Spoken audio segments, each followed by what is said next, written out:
Hola, muy buenas tardes a todos los participantes que nos acompañan el día de hoy. A nombre del Grupo Cooperativo Iberoamericano de Medicina Transfusional, de la Organización Global Healing y de la Organización Panamericana de la Salud, les damos la bienvenida y les agradecemos por estar presentes hoy en el webinar que va a presentar la doctora Graciela León con el tema de manejo clínico y de laboratorio de las anemias hemolíticas autoinmunes. La doctora Graciela León, entre otras cosas, se desempeña como médico consultivo en el Banco Municipal de Sangre del Distrito Central de Caracas, en Venezuela, así como primera vocal de la comisión directiva del Grupo Cooperativo Iberoamericano de Medicina Transfusional. Así que antes de pasarle la palabra, solamente recordarle a todos los participantes que una vez que la doctora Graciela termine con su presentación, vamos a abrir un espacio de diálogo y de discusión donde pueden participar con todas esas preguntas, inquietudes o comentarios que tengan y me lo pueden indicar ya sea en la opción del chat o en el botón de la manita y yo les puedo otorgar la palabra. Así que muchas gracias nuevamente y doctora Graciela León, gracias también a usted y le cedo la palabra.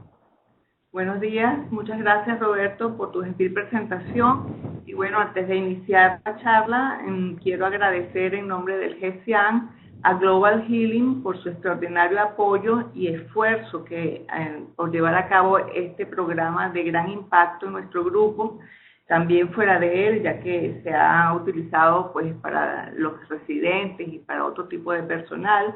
Y este programa, pues vale señalar que está en pie desde el año 2013, y el cual se ha ido mejorando y fortalecido en el tiempo. También debo agradecer a la Organización Panamericana de la Salud por su apoyo maravilloso desde el punto de vista logístico, en ofrecernos esta plataforma que nos permite comunicarnos e interactuar en tiempo real con todos los que puedan conectarse en el momento en que se dan los webinars. Y además de eso, grabar las charlas para que el que no pudo comunicarse pues lo pueda tener a la mano y hacer uso de ella y verlo y comentarlo con sus alumnos o con sus compañeros de servicio. Y por otra parte, pues felicitar a GESTIAN por contar con este gran apoyo en los programas de educación continua y también agradecerle a el CIAN haberme permitido participar en este webinar con el tema de manejo clínico y de laboratorio de las anemias hemolíticas autoinmunes, que por demás me han acompañado las anemias hemolíticas durante buena parte de mi ejercicio profesional, porque cuando trabajé en el Banco Municipal por 30 años, estuve a cargo del manejo de los problemas autoinmunes hematológicos y también en un periodo de tiempo fui la jefa del servicio de inmunohematología. Bueno, dicho esto, vamos a dar inicio a la charla. Vamos a ver los objetivos de esta charla, que son ver la definición, la clasificación, los mecanismos inmunohemolíticos, hallazgos clínicos y de laboratorio, terapia transfusional y tratamiento. En cuanto a la definición, pues la anemia hemolítica autoinmune es un desorden hemolítico adquirido poco frecuente, causado por autoanticuerpos que reaccionan contra los antígenos eritrocitarios propios y reduce de esta manera la vida media del eritrocito. Recordemos que el glóbulo rojo tiene una vida media de 120 días y en estos procesos pues está muy reducida la vida media. Para hacer el diagnóstico de estos problemas es imprescindible la valoración del cuadro clínico, bien detallado, con una buena historia y un buen examen físico. Investigar desde el punto de vista del laboratorio todas las causas, o sea, la evidencia que demuestra que el paciente tiene una hemólisis y que esa hemólisis es de tipo inmune. Para ello, la prueba emblemática es la prueba de antiglobulina humana CUMS directo, que suele ser positiva. Dilucidar las naturalezas de los anticuerpos, si son calientes o fríos, e identificar cualquier enfermedad subyacente asociada a este tipo de patología que a veces se consigue. Desde el punto de vista de la clasificación, tenemos que por un lado, según el tipo de anticuerpos, podemos tener las anemias hemolíticas por anticuerpo caliente, la cual la protagonista es una IgG que reacciona a 37 grados centígrados. Esta IgG suele fijar el complemento en buena parte de ellos, pero llega solamente hasta G3. Luego tenemos las anemias hemolíticas por anticuerpos fríos, en el cual la protagonista es una IgM bien aglutinante a 4 grados, aunque tiene un amplio espectro de reacción. Y luego, en menor proporción, otros cuadros de anemia hemolítica, como la hemoglobinuria paroxística frío, que está dado por una IgG bifásica, las tipo mixta, en las cuales hay IgG más IgM, las atípicas, las cuales tenemos las anemias un directo negativo, y las anemias hemolíticas por IgM o IgA de comportamiento caliente. Luego, desde el punto de vista etiológico, tenemos las anemias hemolíticas idiopáticas, en aquellas que no se le consigue una causa subyacente, y las anemias hemolíticas asociadas a otra enfermedad de base. Estas pues cada vez son un poquito más frecuentes que las idiopáticas en la medida en que mejoramos las técnicas diagnósticas de estos pacientes.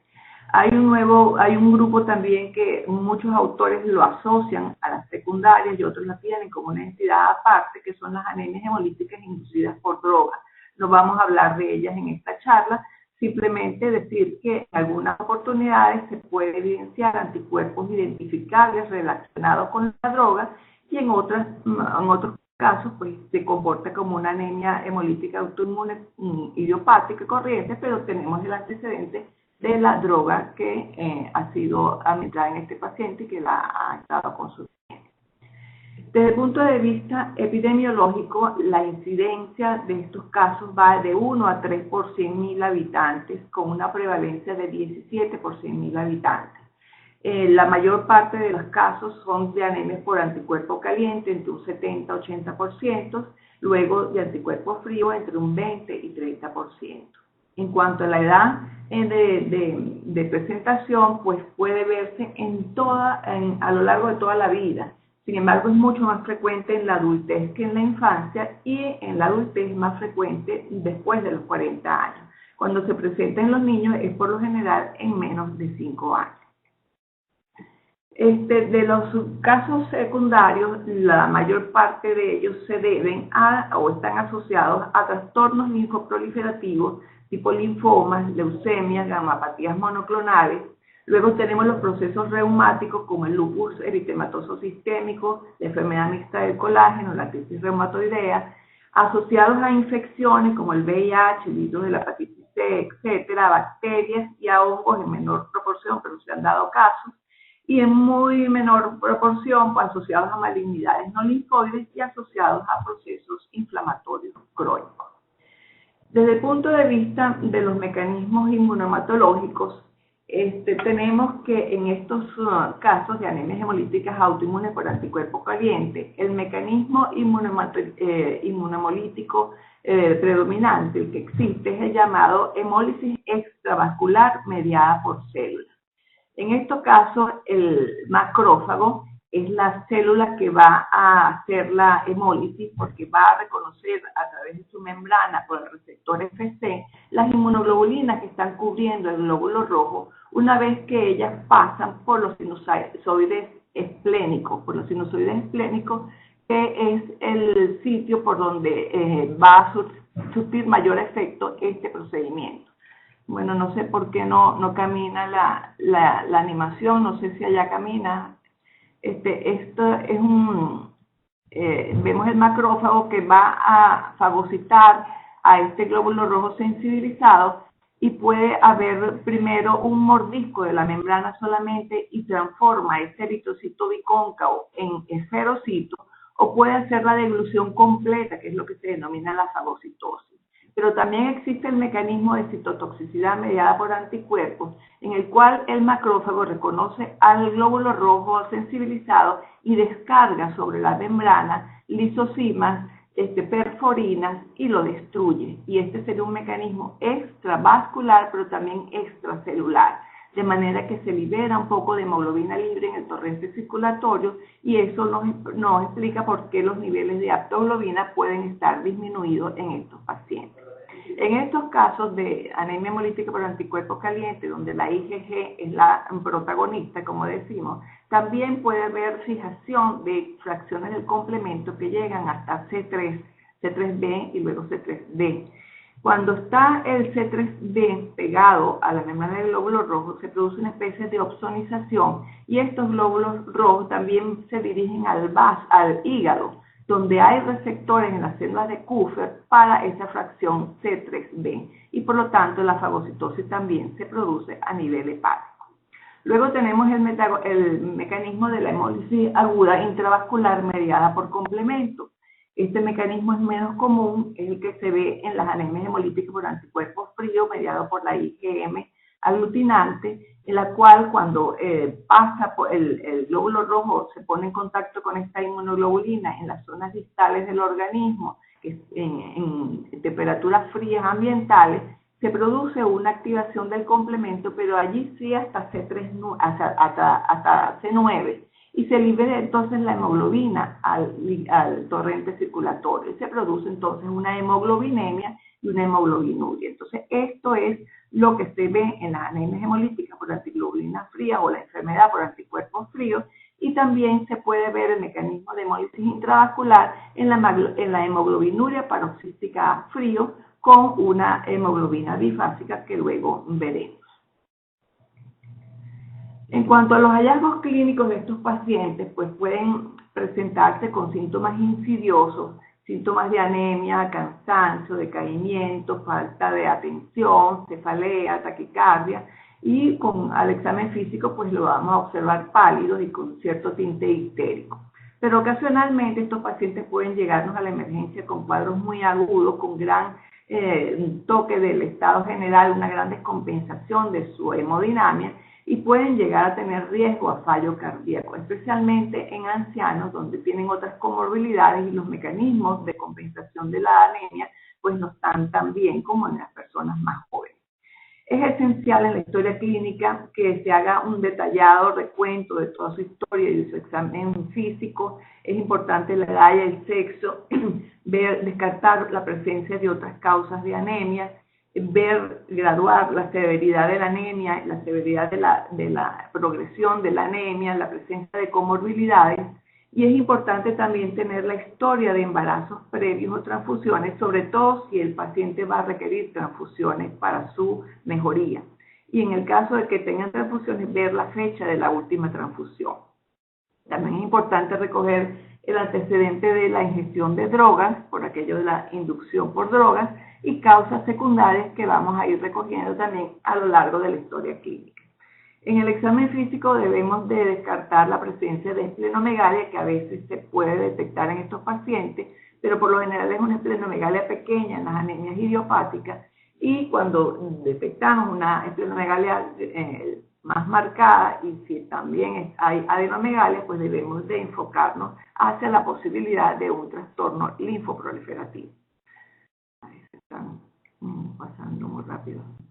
En cuanto a las evaluaciones de estos pacientes, tenemos que las evaluaciones de laboratorio, vamos a hacerle una hematología completa al paciente, en la cual vamos a determinar no solo los niveles de hemoglobina y hematocrito, sino también de los otros valores hematológicos que son importantes. Hay un cuadro que se llama síndrome de Evans, que cursa con trombocitopenia, también de tipo inmune, que se puede ver de vez en cuando, lo vemos en estos pacientes. El flótido de sangre periférica es sumamente importante su revisión, la prueba de antiglobulina humana pulso directo, el conteo de reticulocitos, la LDH, la bilirrubina total y fraccionada y la aptoglobina. Es importante hacerle el aspirado de biopsia de médula ósea para ver lo que usualmente existe, que es una hiperplasia eritroide, pero sin embargo si hay infiltración por otro tipo de células como los trastornos linfoproliferativos, pues lo vamos a evidenciar y lo podemos clasificar y estudiar muy bien en la médula ósea. Los niveles de folato también son importantes hacerlo porque en ese estímulo tan grande que tiene la médula ósea para compensar la anemia hemolítica, esa hiperplasia eritroide tan grande que tiene va a consumir folato y por lo general ellos pueden estar más bajos y hay que hacerle suplementos posteriores. Hacer otros estudios para descartar cualquier causa secundaria, eco abdominal, pélvico, la tomografía, los perfiles inmunológicos y todo lo que sea necesario para descartar un problema subyacente, y el estudio inmunohematológico, que es imprescindible a tenerlo en estos pacientes. Vamos a ver lo que conseguimos en sangre periférica. Vemos aquí una coloración supravital de azul de crecir brillante, donde vamos a ver los reticulocitos, que son los glóbulos rojos recién salidos de la médula, como expresión de esta hiperplasia eritroide que tiene la médula. Ese retículo coloreado de azul son restos del ARN ribosomal que tienen estos glóbulos rojos jóvenes. Luego tenemos el frotis de sangre periférica, este que ven acá, típico de la anemia hemolítica autoinmune por anticuerpos calientes. Fíjense, los esferocitos, que era lo que yo les decía, que una vez que el macrófago muerde a la membrana del glóbulo rojo, lo transforma del disco bicóncavo a esferocitos. Ellos son más susceptibles de ser nuevamente, cuando pasen por el sinusoide esplénico, de ser removidos de la circulación. Luego hay glóbulos rojos más grandes, los macrocitos, que en coloración de rayinza podemos verlos más azules, que es lo que se denomina la policromatofilia, que es típica de las anemias hemolíticas. Luego, este frotis que tenemos acá es muy característico de las anemias por anticuerpos fríos. Fíjense ese aglomerado, un conglomerado de glóbulos rojos, y esto sucede porque como el anticuerpo frío tiene rango térmico amplio, a temperatura ambiente, cuando se hace el extendido, los glóbulos se aglomeran y se forman estos como una especie de pegostes en el frotis, y no permite ver el detalle de los elementos de la sangre. Por eso es que es importante hacer el frotis en unas láminas calentadas previamente para que esto no ocurra.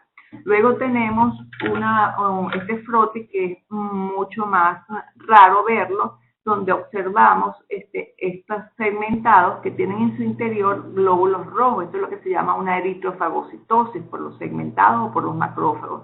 Y es característico ver en las hemoglobinuria paroxística a frío. Y aquí tenemos dos láminas de médula ósea, una menor aumento, donde vemos un polimorfismo celular, un monomorfismo celular por el hiperplasia eritroide, y a mayor aumento vemos la hiperplasia eritroide, que a veces se observan ciertos cambios megaloblásticos por esta estimulación tan grande que tiene la médula ósea. Desde el punto de vista inmunohematológico, tenemos que de anticuerpos calientes, vamos a ver que en un 20 a 30% tienen nada más que IgG en la membrana del glóbulo rojo. Entre el 56 y 67% tienen IgG más complemento, y un pequeño porcentaje pueden tener C3 solamente. El tipo de inmunoglobulina IgG que se eluye perfectamente, y lo vamos a tener también en entre el 60 y 80% en el suero de estos pacientes. Y si lo pasamos por un panel, o lo vemos a través de las células receptoras de anticuerpos, nos va a dar como una reactividad tipo panaglutinina caliente. Eso es lo típico que tenemos en las anemias por anticuerpos calientes, aunque a veces podemos determinar especificidades relativas en estos autoanticuerpos. Es importante también tener en presente que un 35% de estos pacientes pueden tener en su suero anticuerpos fríos, pero de bajo título, que aglutinan hasta 20 grados centígrados. No es lo mismo la característica del anticuerpo frío de la enfermedad de aglutinina fría, en la que estos pacientes vamos a tener solamente como expresión de la autoinmunidad la presencia de C3 solamente en la membrana del glóbulo rojo.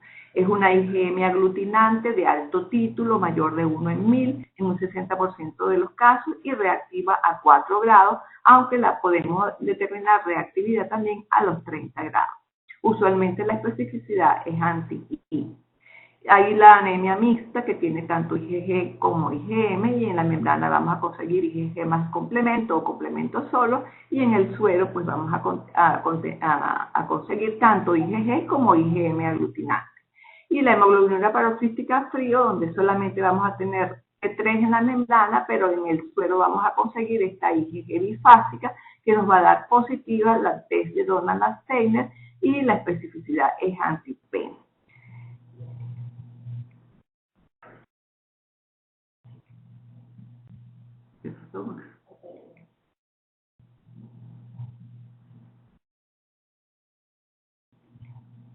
Hay que tener en cuenta que un Cundirecto positivo en un paciente con anemia hemolítica indica que el diagnóstico más probable es de hemólisis inmune, y un Cundirecto positivo puede estar presente en anemias hemolíticas no inmunes, y pacientes con anemia hemolítica inmune pueden no tener el Cundirecto positivo.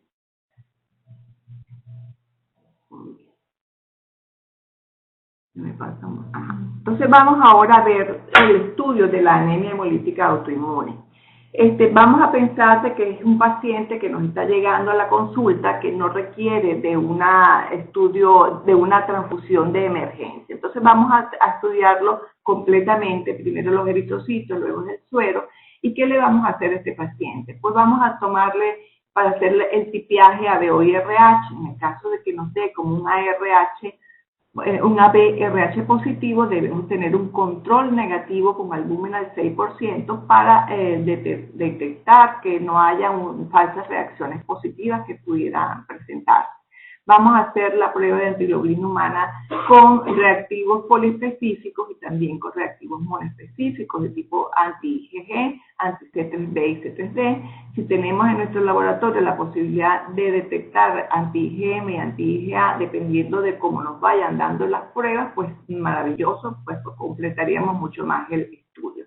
El título de antiglobulina también se realiza, no tiene relación con la gravedad de la anemia, pero en casos de anemias severas, por lo general, la reactividad es fuerte. Este título se tiene su representación también en score, en el puntaje que le damos según la fuerza de la aglutinación que den en los diferentes tubos con los que estamos haciendo la titulación. Otra cosa que hay que hacer con estos pacientes es el fenotipo RH y KEL, es sumamente importante, y también el fenotipaje ampliado. Si tenemos anticuerpos monoclonales que no requieren la terminación para hacer el fenotipaje en antiglobulina humana, bien, muy bien, pero a veces no contamos con estos reactivos y tenemos que terminar para hacer la determinación del antino en antiglobulina humana, y entonces debemos hacer previamente una elución de estos anticuerpos para poderle dar crédito, o sea, transformar el glóbulo rojo en condirecto negativo para que un condirecto positivo pues sea realmente representativo del antígeno que estamos determinando. En caso tal de que el paciente esté altamente sensibilizado y de que los mecanismos para hacer la elución no hayan sido muy eficientes o que el paciente haya sido recientemente transfundido, lo ideal es hacerle el genotipaje. Lo que pasa es que, bueno, no en todos los sitios se dispone de los mecanismos para hacer genotipaje en estos pacientes. Disculpen, pero se pasa demasiado rápido las diapositivas. La elusión es el mecanismo que tenemos para despegar los anticuerpos de la membrana del glóbulo rojo. Hay diferentes tipos de elusión, pero lo importante es que ese anticuerpo que estemos despegando de la membrana lo podamos evaluar a ver su comportamiento, que como dijimos, lo más usual es que se comporte como una panaglutinina caliente, y también preparar al glóbulo rojo bien para hacerle el fenotipaje o también para hacer un proceso que vamos a hacer, un procedimiento que vamos a hacer a continuación con el suero, que es la autoabsorción, que vamos a ver a continuación.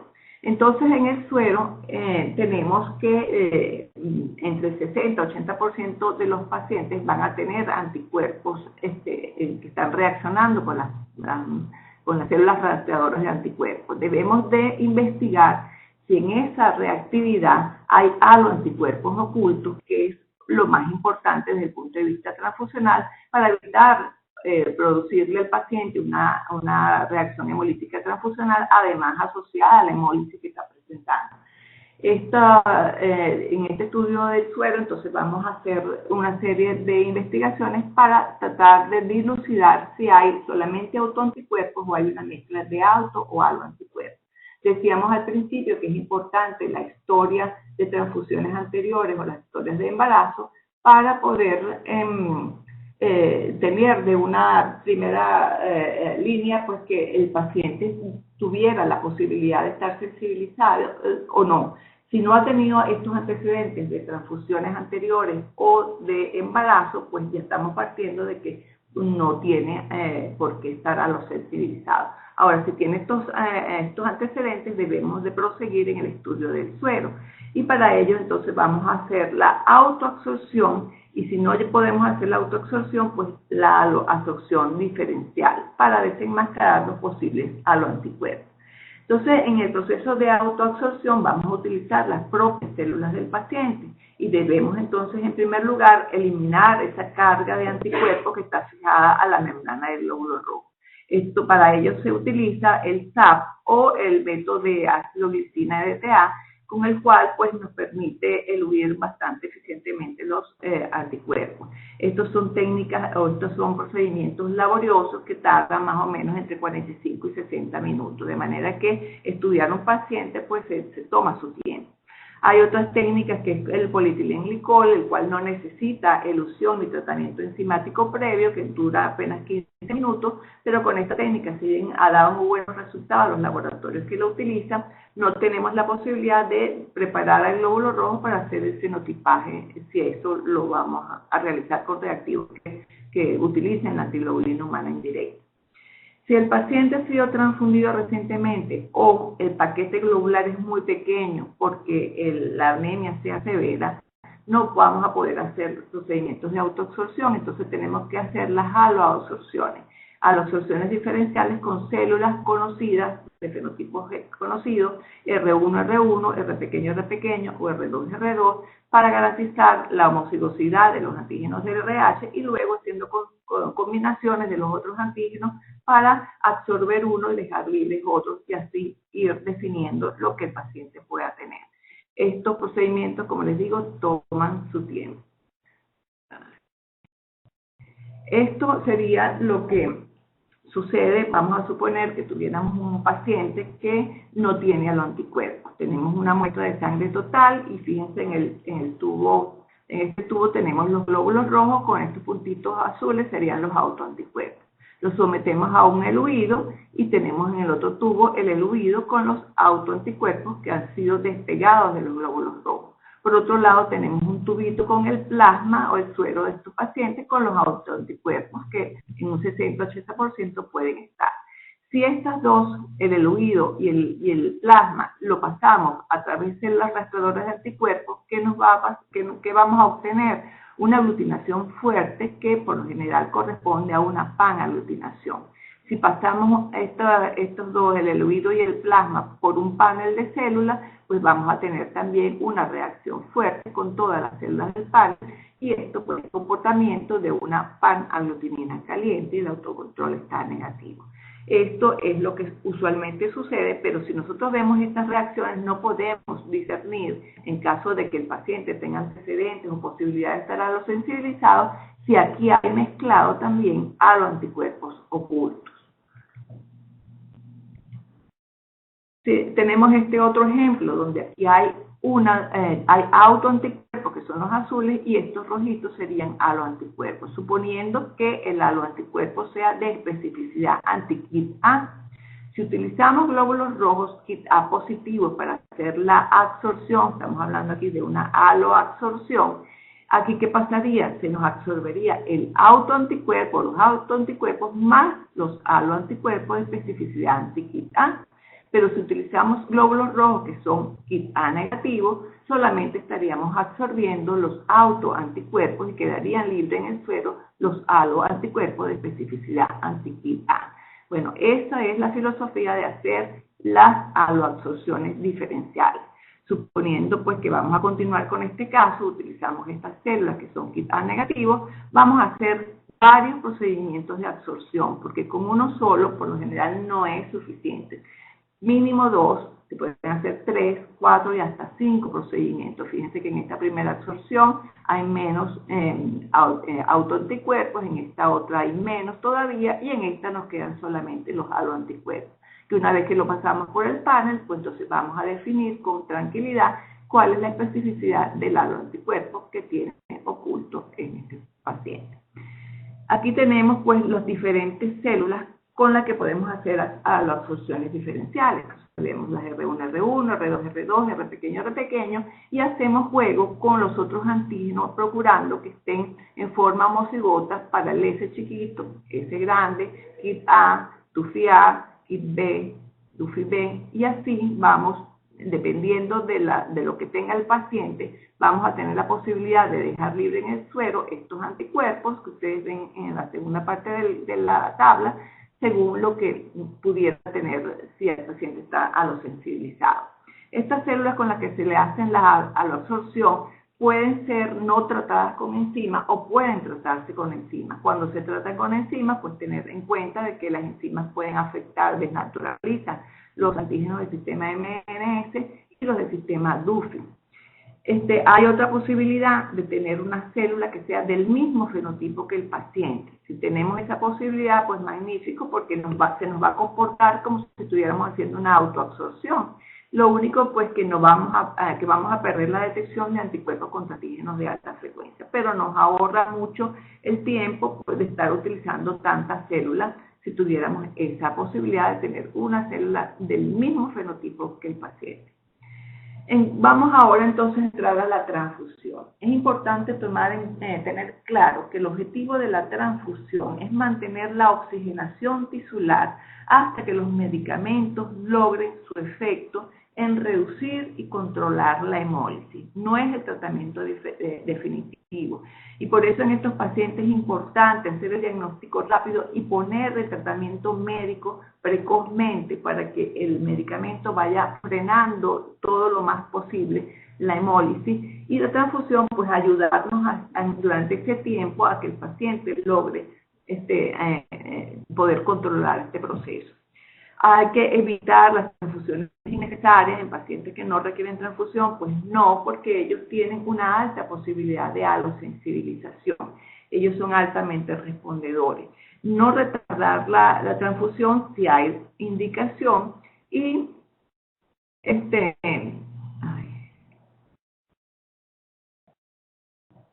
la decisión que vamos a tener para transfundir el paciente se va a basar en las características del paciente, en la edad.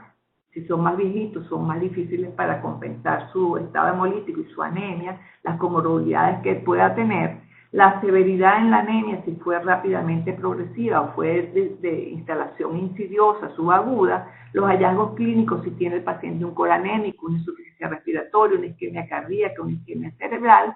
Y es muy importante la comunicación que tenga el médico con el laboratorio del banco de sangre, porque a veces pues el médico no está tan empapado de qué debe hacer, se angustia un poco por las cosas que le va diciendo el laboratorio, y es importante que haya un acoplamiento para actuar de la mejor manera posible en pro de la seguridad del paciente.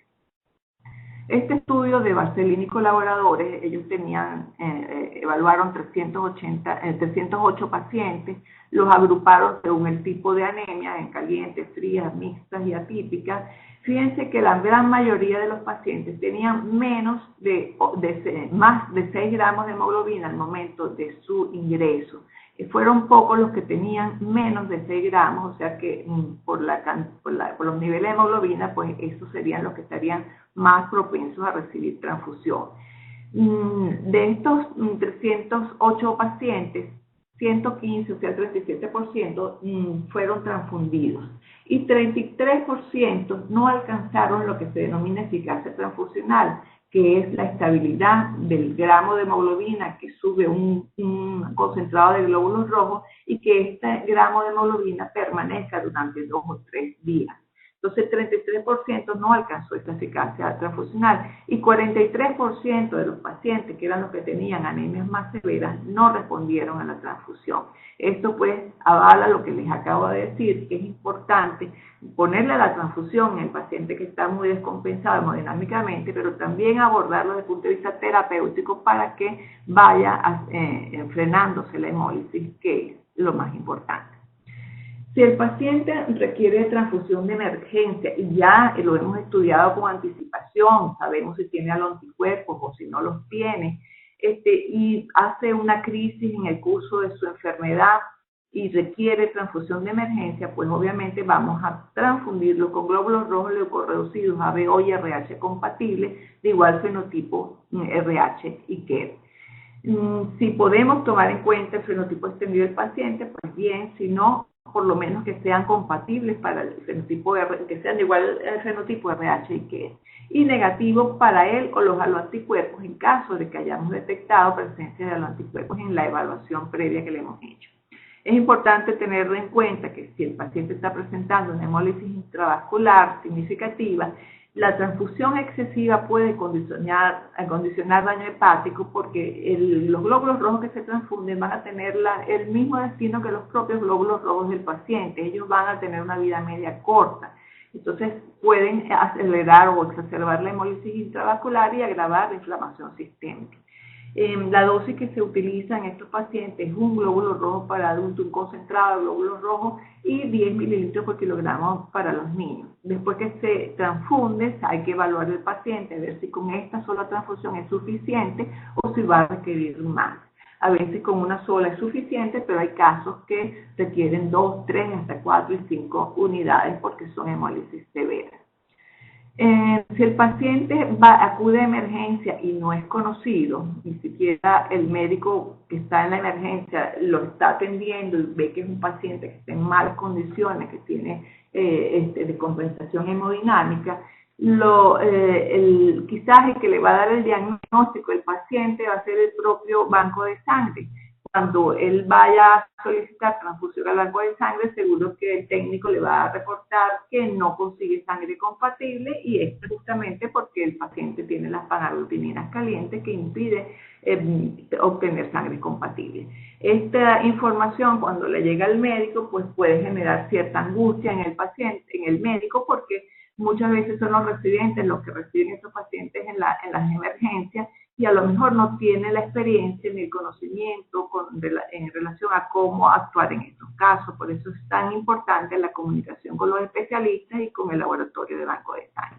Pero para disminuir el nivel de estrés es importante saber en todo paciente si tiene antecedentes de embarazo o de transfusiones previas. Y si no las tiene, pues ya sabemos de antemano que el paciente no va a tener a los anticuerpos ocultos y por lo tanto la potencialidad de hacer una reacción hemolítica post-transfusional ya la estamos eliminando. En estos casos de emergencia simplemente vamos a utilizar glóbulos rojos leucorreducidos AB o RH del paciente y listo.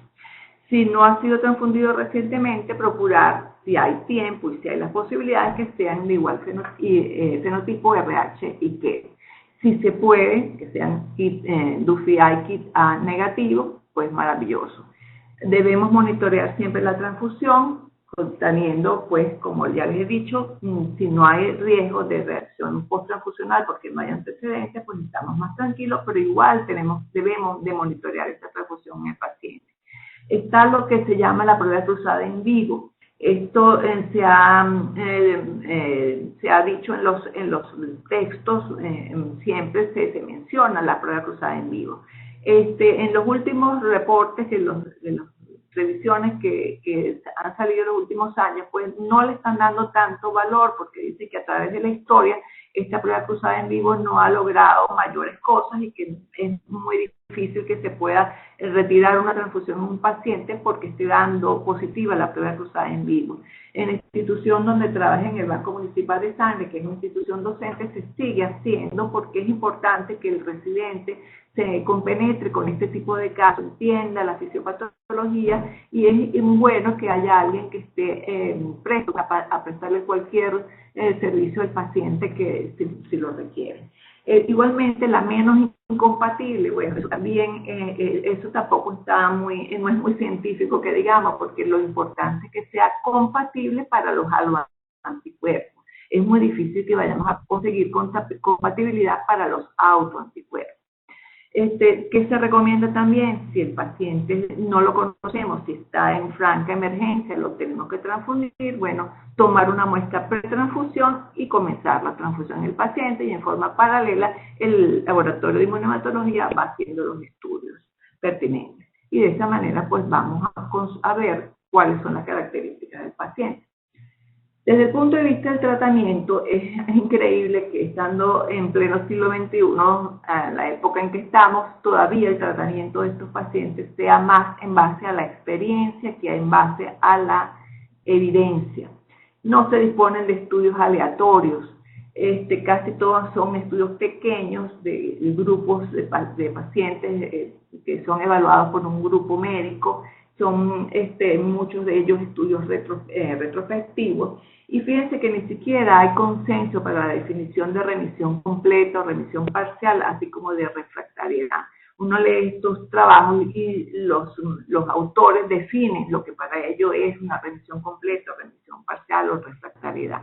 El objetivo del tratamiento es tratar de reducir la hemólisis lo más rápidamente posible y mantener al paciente clínicamente confortable, prevenir crisis hemolíticas futuras y también hacer un monitoreo de los efectos colaterales o adversos que tienen estos medicamentos, sobre todo los esteroides, que sigue siendo hasta el sol de hoy la primera línea de tratamiento.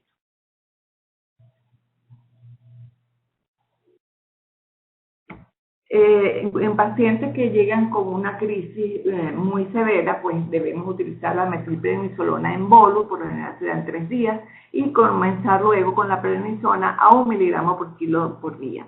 Esto se da a esta dosis hasta que el hematocrito logra subir hasta un 30%, y esto ocurre más o menos en 4 semanas. Una vez que se alcanza un buen nivel de hemoglobina hematocrito, se empieza a reducir progresivamente la dosis de esteroides, y si persiste la remisión después de 3 a 4 semanas con una dosis bajita de 5 a 2,5 miligramos de prednisona, entonces se intenta omitir. ¿Qué pasa con estos pacientes? Pues entre el 70 y 80% va a responder a los esteroides, entre el 40 y 50% requiere dosis de 15 miligramos o menos para mantenerse compensado, entre un 15 y 20% se hacen refractarios o requieren altas dosis de mantenimiento, y menos del 20% se mantienen en remisión al suspender los esteroides. Hay que tener medidas de soporte en estos pacientes como el ácido fólico, el calcio, bifosfonatos, protección gástrica, y todo lo que sea la vigilancia de los efectos colaterales de los esteroides en los pacientes hipertensos, en los pacientes diabéticos. Hay que tener muchísimo cuidado porque los esteroides elevan la tensión y la glicemia. Hay que también estar pendiente del tromboembolismo, sobre todo en aquellos pacientes que puedan tener inhibidor lúpico asociado, y en los que han sido esplenectomizados, que veremos que la esplenectomía es una alternativa terapéutica, y hagan recurrencia después de la esplenectomía, tienen más chances de hacer problemas trombóticos. Esta es la secuencia que se sigue en aquellos casos de anemias refractarias de tratamiento. Entonces, la segunda línea, hasta hace unos años, era la esplenectomía, que está en primer lugar. Hoy en día contamos con un medicamento que es rituximab, que es un anticuerpo monoclonal híbrido que se aloja o que se reconoce el CD20 de los linfocitos y que ha dado también muy buenos resultados. En cualquiera de los 2 brazos que se elija en el paciente, bien sea la esplenectomía o el rituximab, pues vamos a ver qué pasa con ellos. A veces hacen recaídas o se hacen refractarios, entonces hay que volver a los esteroides y se puede dar entonces un curso de rituximab en los que vinieron por la esplenectomía. Si se hacen refractarios o recurrentes, pues entonces se puede replantear el tratamiento con rituximab o se van a otras drogas inmunosupresoras como la ciclosporina, la ciclofosfamida, el micofenolato mofetil y otras. En cuanto a los que van por el brazo del rituximab, pues si no hacen refractarios o se hacen recurrentes, se va a la esplenectomía y lo mismo, pues si son refractarios o recurrentes, se replantea en los recurrentes nuevamente tratamiento con rituximab, y si no, pues ir a las otras drogas de tercera y cuarta línea.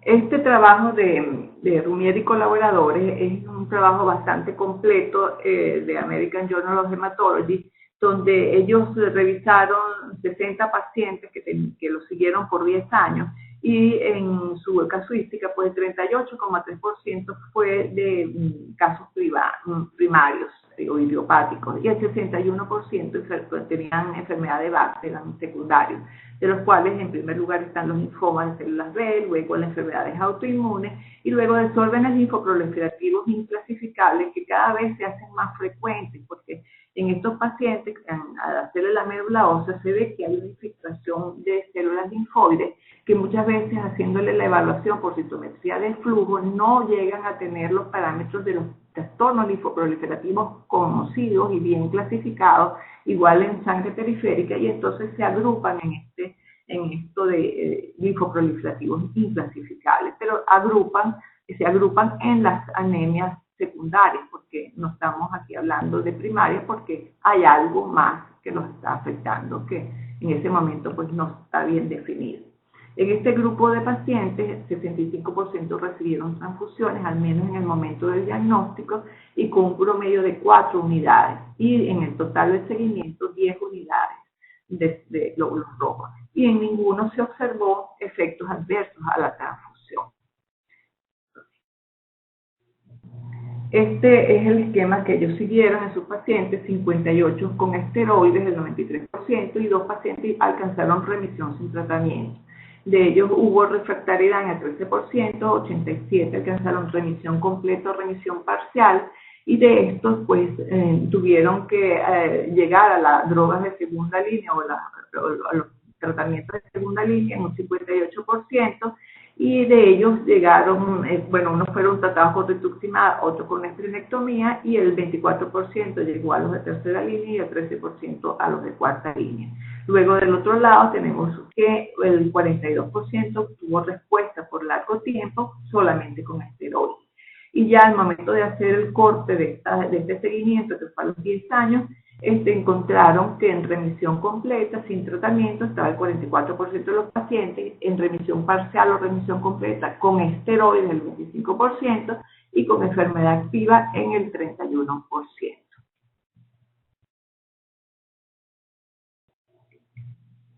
En cuanto a las curvas de mortalidad, vemos que los casos de anemias primarias versus los secundarias, las secundarias tienen una menor sobrevida, pero la diferencia en este caso no fue significativa. En cambio, los secundarios, si tenemos los que no tenían linfoma versus los que estaban con linfoma, pues la diferencia es significativa, una P de 0.001. Empeora los que tenían linfoma. Discúlpenme, pero se pasa. Vamos entonces brevemente a hablar sobre las anemias de anticuerpos fríos. Estas pueden ser idiopáticas o primarias, la enfermedad de aglutinina fría. Por lo general hay un anticuerpo IgM monoclonal tipo kappa de significado incierto, o hay presencia de linfoma sin expresión clínica pero infiltrando en la médula ósea en un 76% de los casos. La especificidad es anti-I, recordemos que es un anticuerpo fuerte, aglutinante a 4 grados, y que tiene un rango térmico amplio. Se ve en la ancianidad, hay una hemólisis compensada usualmente en estos pacientes, por lo general de menos intensa que en las anemias por anticuerpos calientes, y por lo general cursan con esplenomegalia. Pueden ser secundarias y por lo general son a trastornos linfoproliferativos, tipo leucemia linfocítica crónica, linfoma, macroglobulinemia de Waldenström, y hay también secundarias a infección que por lo general son transitorias y de curso agudo, como en las infecciones por Mycoplasma pneumoniae, cuya especificidad es anti-I grande, y por el Epstein-Barr virus, que la especificidad es anti-I pequeña.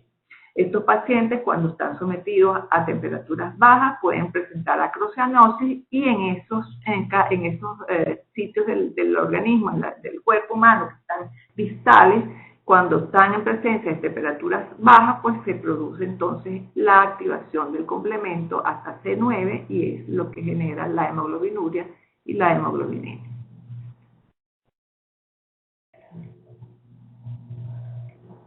Bueno, con respecto al tratamiento, estos pacientes no responden a esteroides ni a esplenectomía. Hay que evitar las bajas temperaturas, utilizar el ácido fólico. El clorambucil fue una droga que se utilizó mucho hasta hace unos años en estos casos.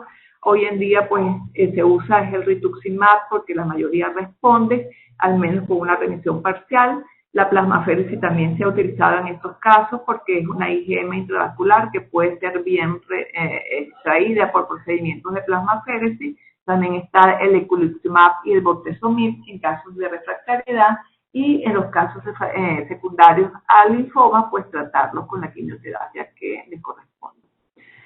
Tenemos la anemia mixta, que se ve en un poco porcentaje de los casos. Ahí tenemos anticuerpos calientes y fríos. Es una hemólisis por lo general severa. Estos pacientes se presentan con anemia severa.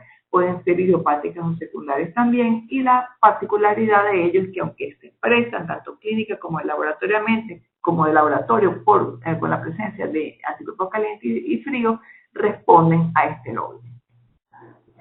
La hemoglobina paroxística frígore o a frío es la que está caracterizada por esta inmunoglobulina de tipo IgG que tiene una especificidad anti-P, que se pega al glóbulo rojo y fija complemento, pero se pega en frío y cuando el glóbulo rojo va caminando por la circulación de la sangre y llega a calentarse, el anticuerpo se despega de la membrana y el complemento se activa hasta C9 y se produce entonces hemoglobinemia y hemoglobinuria. Es muy típica esta reacción y va a darnos la positividad de la prueba de Donald-Steiner. Esta prueba de Donald-Steiner se hace en 3 líneas de tubos. En una primera columna se coloca el suero del paciente, en la segunda columna el suero del paciente y suero fresco, en la tercera columna suero fresco solamente, que sería el control, y en todas se le va a colocar glóbulos rojos T1. En esta primera línea se va a someter a temperatura fría y luego a temperatura caliente para que se exprese la hemolisina bifásica. En esta otra línea, la segunda línea que sería el control, sería nada más que 4 grados y en la tercera línea 37 que sería el otro control. Y vamos a observar entonces hemólisis en la que está el suero del paciente y en la que está el suero del paciente con suero fresco como aporte de complemento. Este es muy característico de este tipo es el que da el diagnóstico, pues, de este tipo de, disculpen, pero se me pasa demasiado rápido. Ay, la diapositiva. Vamos ya terminando, vamos a ver las anemias hemolíticas con indicador negativo. Estas ocurren en poca proporción en los casos de anemia hemolítica en general. Son anticuerpos que son de baja afinidad por la membrana del glóbulo rojo o son de tipo IgA o IgM que usualmente no se buscan en las pruebas inmunohematológicas. Si la tenemos en el laboratorio esa posibilidad, pues muy bien. Puede darse el caso también de que los anticuerpos tengan un bajo nivel unido a la membrana, tanto los anticuerpos como el complemento que estén por debajo del umbral de detección del reactivo. Esto es otra de las explicaciones que se tienen para estos pacientes. Hay técnicas más sensibles, de hecho las mismas columnas de gel son más sensibles que los tubos, pero también puede hacerse por citometría del flujo, que nos puede dar con mayor sensibilidad estos casos que nos evidencian la presencia de los anticuerpos, pero son técnicas mucho más engorrosas. El comportamiento de estos pacientes es similar a los de directo positivo e incluso a veces se presentan con hemoglobinas mucho más severas.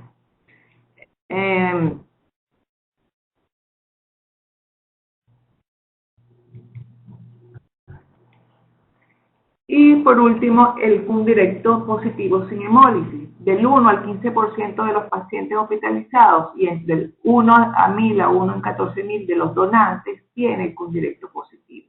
Esto es, en los donantes, pues por lo general no se tiene la ciencia cierta, no se sabe qué trascendencia tiene eso, pero yo les puedo contar que en el laboratorio donde trabajé, tuvimos un seguimiento de 4 pacientes, 4 donantes que tuvieron el CUM directo positivo y uno de ellos se transformó en el curso de los años en un linfoma, pero la gran mayoría pues no tienen ninguna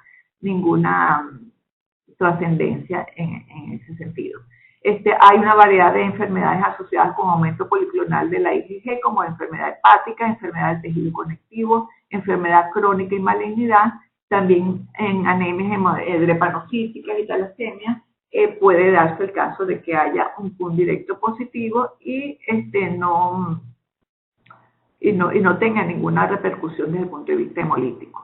El CUM directo debe ser interpretado, por lo tanto, con precaución en conjunto de los hallazgos clínicos y la evidencia de hemólisis para poder llegar a un diagnóstico certero. Como conclusión, pues el diagnóstico de la anemia hemolítica requiere una combinación de hallazgos clínicos y de laboratorio. Solo se debe transfundir en anemia severa tomando las previsiones del caso.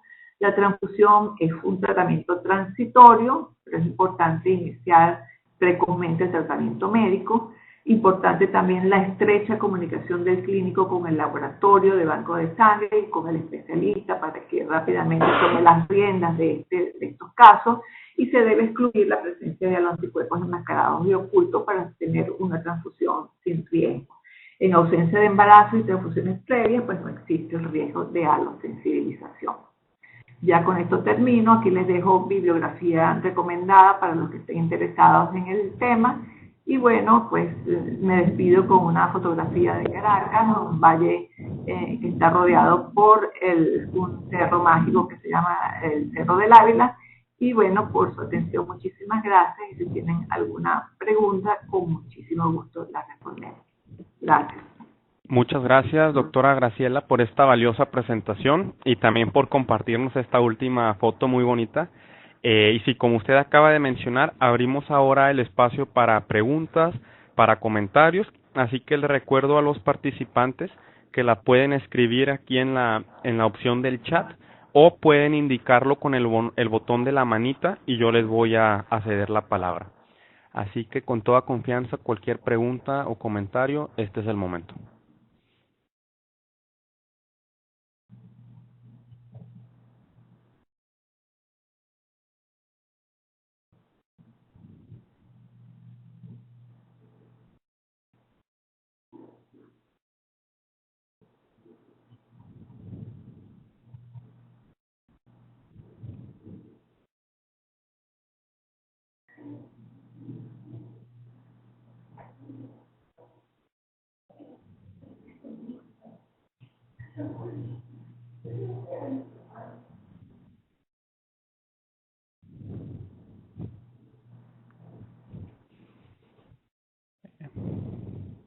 Paula Andrea menciona, buenos días, los saludamos desde el Hemocentro Distrital.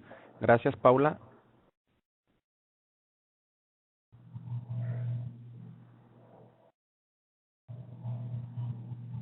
Muy bien, y la pregunta es, queremos consultarle a la doctora Graciela, ¿cada cuánto está indicado los estudios de autoabsorción o aloabsorción? Muy buena la pregunta. Cuando tenemos un paciente que nos acude a la consulta y no requiere transfusión, podemos hacerle su estudio de inicio para ya tener clasificado qué es lo que tiene el paciente, su tipo de anemia, si tiene a los anticuerpos ocultos o no. Si el paciente en el curso de su enfermedad nuevamente requiere transfusión o requiere transfusión por primera vez, debemos entonces posteriormente hacerle el estudio para ver si ha hecho alosensibilización o no. Por eso que es importante transfundirlo siguiendo el fenotipo RH y KEL para evitar esta sensibilización, que estos son los antígenos que con mayor frecuencia pues sensibilizan al paciente. Pero si se hacen transfusiones posteriores, después de cada transfusión es importante revisar desde el punto de vista inmunohematológico qué ha sucedido en este paciente. Muchas gracias, doctora Graciela. Tenemos una otra pregunta y es la siguiente. Deme un segundo. Saludos desde Valle de la Pascua, Venezuela.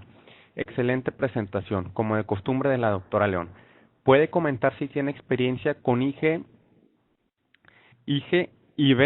previo a transfusión de emergencia? ¿Con IG? Con inmunoglobulina intravenosa. Así es. Sí, la inmunoglobulina intravenosa es una de las alternativas terapéuticas que se ha utilizado en las anemias hemolíticas autoinmunes.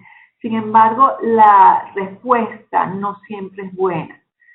Cuando hay pacientes que están muy mal y que no responden, pues uno echa mano a lo que tenga y eso forma parte también, junto con los esteroides, de la terapia que se utiliza en estos pacientes. Pero a nivel internacional, la experiencia o la evolución que tienen los pacientes con esta inmunoglobulina no siempre es buena, pero se tiene como una alternativa, ¿sí?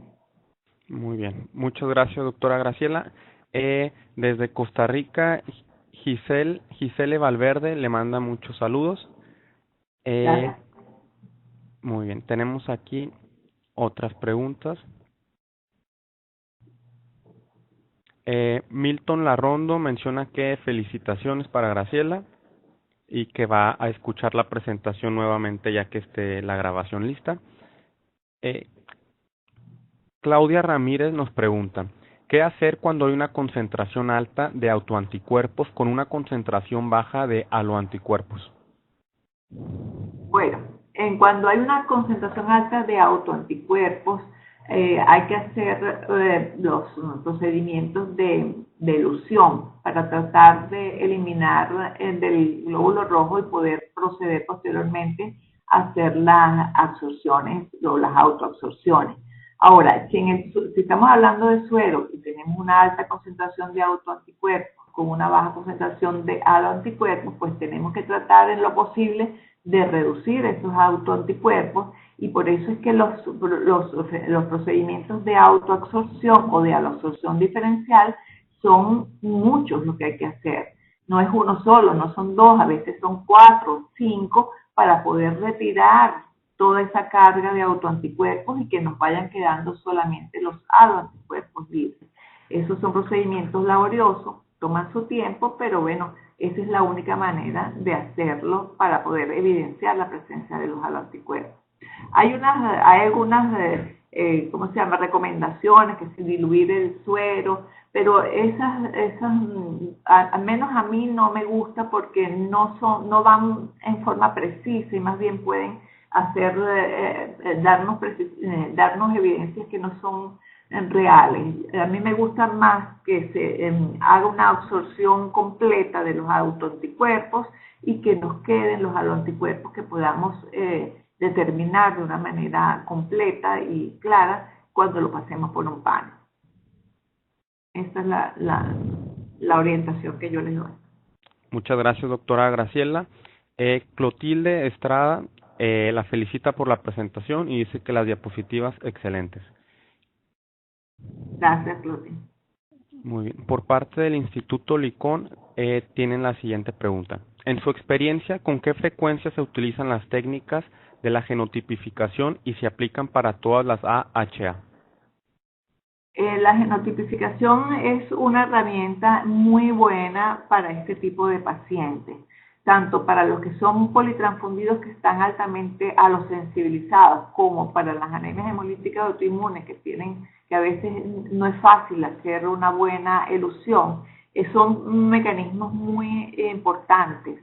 Lamentablemente, pues no en todos los laboratorios existe un laboratorio de biología molecular aplicado a la inmunohematología, pero en pacientes que han sido recientemente transfundidos, donde no tenemos los glóbulos rojos propios del paciente solos en circulación y que se nos pueden dificultar la determinación de los antígenos propios del glóbulo del paciente, pues es recomendable hacer la genotipificación. Eso está ya más que demostrado a nivel de los laboratorios que tienen este tipo de metodologías, y justamente pues yo creo que hacia allá debemos de ir porque es una herramienta muy valiosa en estos casos. Muchas gracias, doctora Graciela. Mario, desde Buenos Aires, Argentina, pregunta lo siguiente. ¿Qué técnica recomienda para la detección de anticuerpos anti-G y entre paréntesis CD positivo? ¿Anti qué? Anti-G. Anticuerpo anti-G. Anti-G. Bueno, dame un segundo. Sí. Anti-G. Sí. Bueno, el anti-G es un anticuerpo del sistema RH que hay que hacer sus técnicas muy precisas para poderlo determinar, porque se